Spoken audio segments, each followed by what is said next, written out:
그런 말씀들을 많이 하실 거예요. 아, 그래. 집값 떨어지는 건 알겠다. 맨날 네가 이야기하고 그게 이제 이루어져서 집값 떨어지는 건 알겠다. 근데 뭐 집값 떨어지는 얘기만 언제까지 할 거냐. 이런 걸 수도 있고. 그래서 지금 어떡하라고요? 그랬을 때 우리가 지금 어쨌든 간 부동산은요. 의식주 중에 하나이기 때문에 내가 살 곳이 있어야 돼요. 집을 사지 않아도 살아야 되죠. 그러면 뭘 생각해야 되냐? 전세냐? 월세냐? 어느 지방 쪽에 좀 내가 살기 괜찮은가? 이런 것들을 좀 보셔야 되는데 지역 분석 같은 경우도 이제는 조금 더 그런 쪽으로 말씀을 드릴 거고, 그 다음에 지금 전세 상황이 어떻게 흘러가고 있냐, 전세 괜찮을까요? 이런 부분을 생각을 해보셔야 되겠죠. 역전세난이 지금 몇 달째 이어지고 있습니다. 1월에 뭐 서울 전세값도 떨어지는 지역이 나타나기 시작했고, 그 다음에 뭐 2, 3월 이럴 때 맨날 대구만 이야기했죠. 4월 뭐 이럴 때. 그러다가 5월쯤 됐을 때 하락전환 시작했는데 이때 뭐라 그랬어요? 8월 전세 대란 이야기를 했죠. 그런데 6월에 오히려 확산됐죠. 이때도 뭐라 그랬어요? 아직도 8월 전세 대란의 기회는 남아있다. 그런데 7월쯤 되니까 가격 급락의 방아쇠. 왜 이런 이야기가 나와요? 사실은 이때 8월 전세 대란 이야기를 하면 안 됐죠. 왜 하면 안 돼요? 전세 보통 언제 구해요? 보통 한 3개월 전부터 돌아다니기 시작하죠. 근데 3개월 전이면 5월인데 무슨 8월 전세 대란이에요. 5월부터 이러고 있는데. 그러다가 지금 9월 되니까 8월 전세 대란 개뿔 지금 3억 뚝 역전세난의 공습.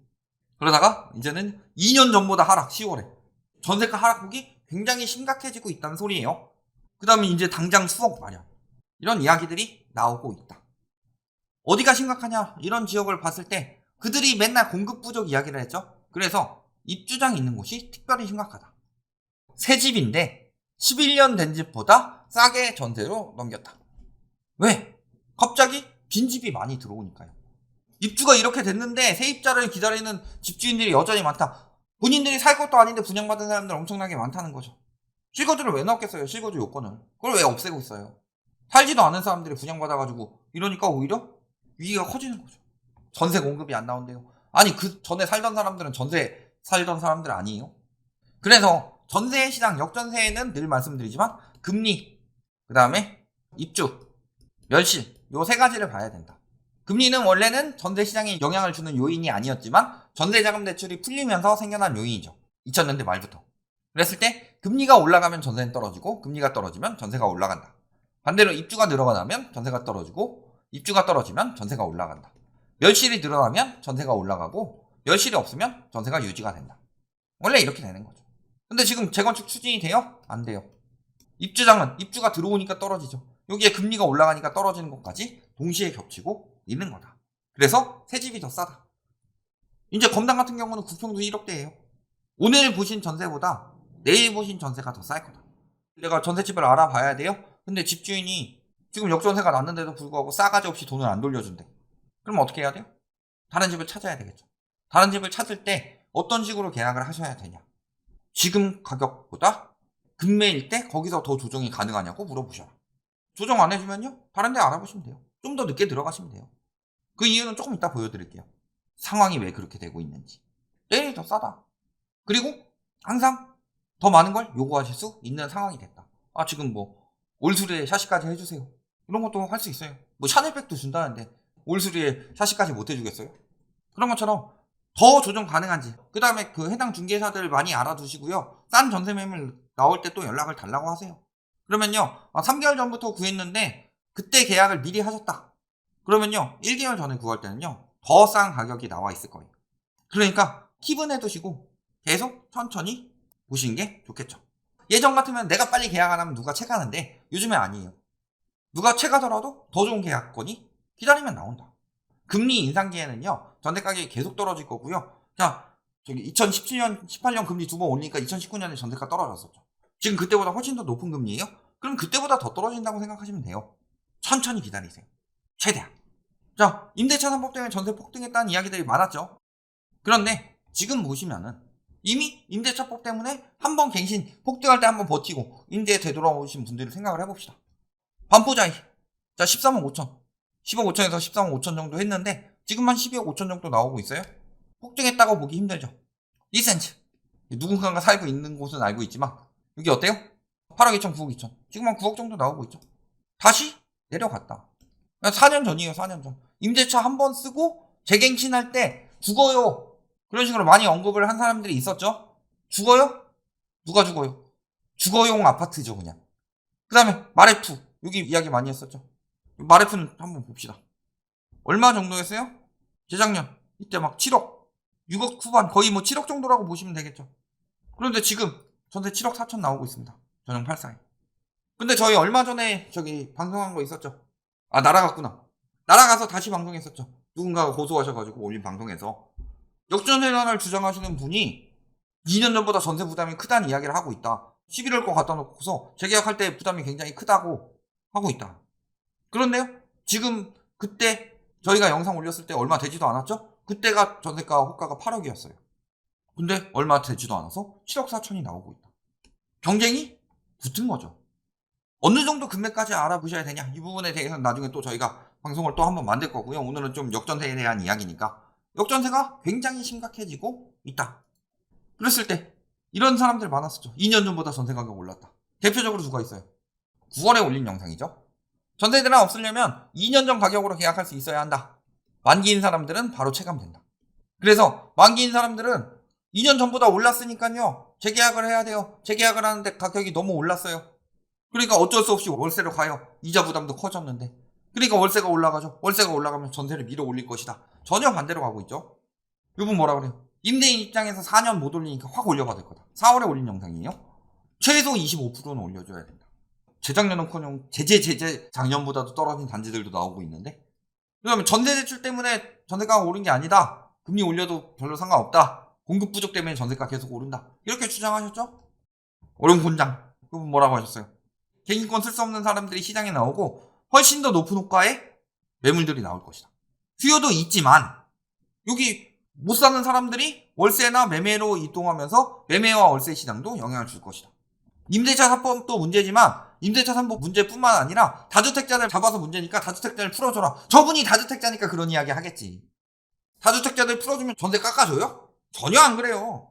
다주택자들 풀어주더라도요, 규제를 하든 풀어주든 본인이 받을 수 있는 한도 내에서 최대한 많이 받으려고 하지. 언제 다주택자들이 임차인들 생각했어요? 뭐 다주택자 역효과 뭐 세금을 떠넘기고, 아니에요. 세금을 안 떠넘기면 전세가 안 올려요? 일부 그냥 뭐 노후 대비로 월세 하시는 분이라든가 아니면은 뭐 다가구 같은 데서 전세 하나 놓으셔야 되죠. 그런 경우 아니라면 대부분 아파트 갭 투기한 인간들이 전세가 올라가면 바로바로 착실히 올리고 그러기 바빴지, 무슨 세금 때문에 오르고 규제 때문에 오르고 임대차법 때문에 올라요.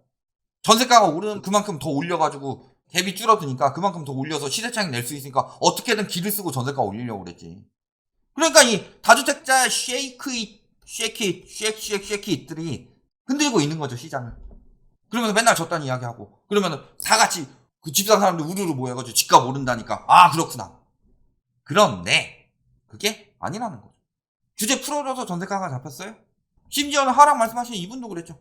역전세난 이야기를 하는데 기준금리 인상으로 전세 시세는 다소 하락했지만 증액 부담이 크다. 이분도 이때랑 똑같이 2018년 11월짜리 가격보다 이때 이야기해놓고 요거 이야기해놓고 더 오른다 이 이야기 하고 있어요. 왜 이때로 잡아요? 중위 전세 가격 기준으로 1억 5천원 올려줘야 된다. 직접 하신 말씀이에요. 내년에 역전세가 심해지더라도 위험하니까 급매 매수해라. 이런 이야기 하고 있어요. 그러니까 저분은 제가 뭐라 그랬어요? 역전세난을 주장하는데 저런 이야기까지 섞어가지고 하니까 전세가 얼마 안 떨어질 것 같고 오락가락하는 느낌이 난다. 그랬더니 저희가 역전세 안 난다고 했던 것처럼 이야기를 만들고 있어요.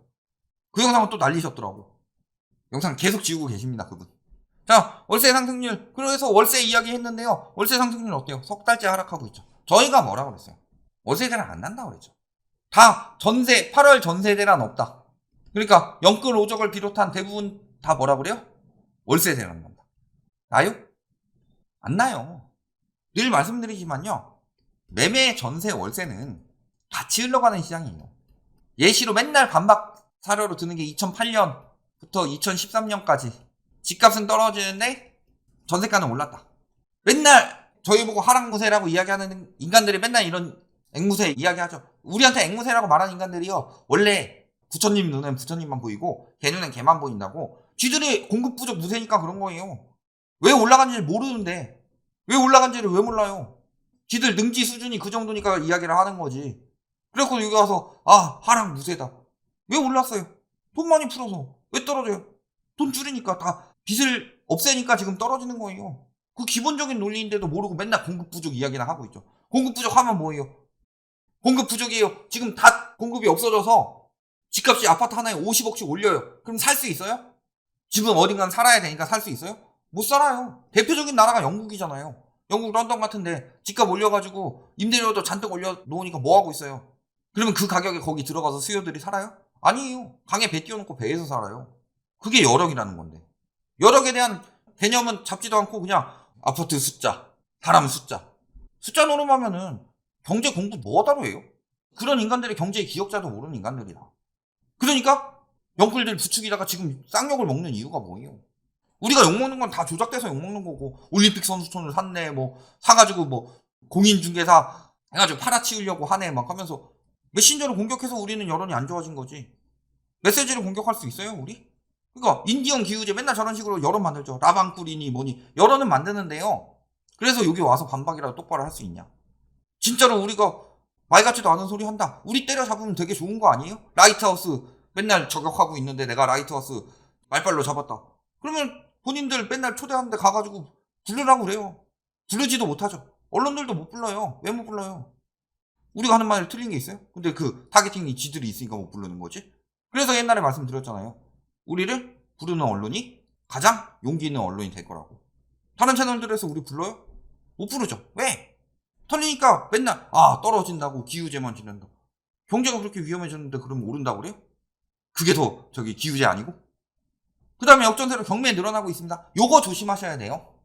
전세 사기, 깡통 전세가 비상이 되고 있는데 운 좋으면 잡으실 수도 있다. 그런데 경매 같은 경우는요. 전세입자가 전세금을 제대로 못 받으면 유치권을 행사합니다. 그래서 경매로 내 집 마련을 하시겠다. 이게 충분히 떨어진 가격 5년 뒤에 이 정도까지 떨어질 것 같은데 유찰돼서 이 정도까지 가격이 이미 떨어졌다. 그러면 내가 저걸 경매로 받아야지. 전세 사는 거 지겹다. 경매로 받아야지. 하다가 유치권 행사하는 사람 잘못 만나가지고 못 들어갈 수도 있습니다. 그만큼 유찰이 된 거는 분명 그런 이유가 있다. 지금은. 그러니까요. 조심하셔야 될 게 매매는 불가죠. 분양도 웬만하면 받지 마세요. 분양도 거품 많으니까. 그럼 경매를 많이 해봐서 어느 정도 다 하고 전에 있던 사람들도 잘 구슬릴 수 있다. 이런 분들 아니면요. 경매도 굉장히 위험하다. 그러니까 경매는 내가 넘어가지 않을 집을 찾아야 돼요. 그리고 저렇게 경매하는 곳들 되지 않도록 조심하셔야 된다. 받을 때도 조심하셔야 되고. 자, 그런데 이런 요청이 들어왔습니다. 전세 계약 갱신 청구권을 사용한 사람들에게 온 또 한 번의 기회라고 하시면서 카페에 글을 올려주셨는데 전세 계약 갱신 청구권을 행사한 분들도 있는데 무조건 2년 거주해야 된다고 알고 계신다.